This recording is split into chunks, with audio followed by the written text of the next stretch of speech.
Updated the 14th of October 2017, 905 AEDT A few days ago, the trailer for Star Wars The Last Jedi dropped. I know this, not because I smelt its scent on the wind and barreled towards the nearest computer like a jackal, but because a wave of messages began rolling in. Some were from friends, some from readers, and some from family members.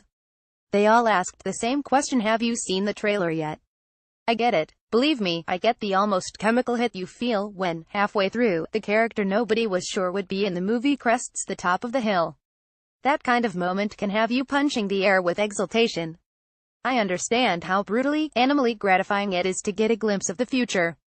To peer ahead. When a film you're slavering for haunts you with a release date months away, what could be more edifying than getting a taste, just a taste, mind? It's like you're standing at the docks with a Bolivian drug runner. He punctures a bag of white powder marked The Last Jedi with a butterfly knife, and offers you a bump. The Bolivian's henchman adjusts his AK, and looks right at you. Is good. Has Skywalker in it. What's the point? Here's the thing, though, I'm beginning to wonder who these trailers are even for.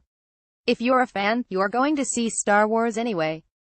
The damned series has something approaching a gravitational pull. We're like Obi-Wan, clutching his temple, as a freshly kidnapped 19-year-old hick swings a pylon of molten light around blindly in a spacecraft prone to instant depressurization. We, the fans, will feel its great disturbance whether we like it or not.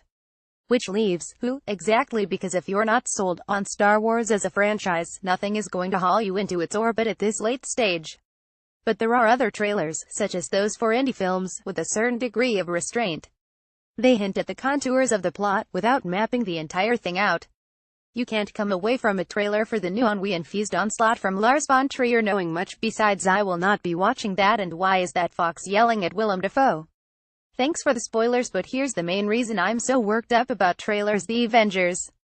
It's a surprisingly terrific ensemble superhero film from Joss Whedon. I went in cold, without any trailers.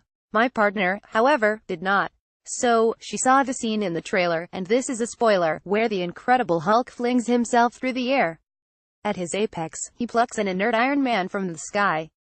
He then smashes his way down the side of a building, and if you listen carefully, you can hear the body corporate screaming the entire way down. The problem here is the last 20 minutes of the film builds up by implying that Iron Man is going to die saving the planet. But you can imagine what even a gently astute watcher of the trailer is thinking. Let me guess, Hulk will save Iron Man. Because we're getting more receptive to what trailers contain, whether we want to or not. We're gathering every scrap and weaving them into a plot quilt, and as each moment from the trailers occurs in the films themselves, we check them off a list.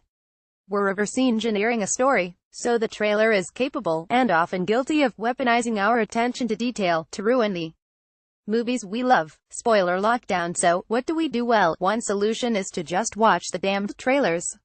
Pee into the wind. Burn it all down. I think this idea is an abhorrent one, but take care not to go too far in the other direction, like an ex-housemate of mine who shall remain nameless. This young man, hearing a new Star Wars was coming out in a year, The Force Awakens, went into spoiler lockdown.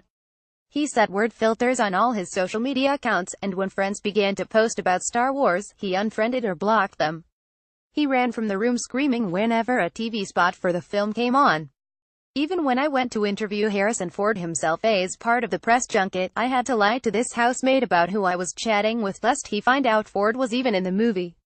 In the end, his girlfriend led him into the cinema with noise-canceling headphones and dark sunglasses, so ambient chatter and posters wouldn't give anything away. The tragedy here is that he spent so long with this figurative stick up his ass that he couldn't enjoy the film at all. Had done nothing but make himself and those around him miserable for a full year. So, naturally, after ID moved out, I decided to call him and see whether his fandom had been sundered. He sighed. I get it, Paul. I think that's why Luke ran off to that island to live like a hermit for all those years. What do you mean? I replied. He paused for a moment before replying. To get away from all those Fink spoilers. Paul Verhoeven is an author, broadcaster and comedian.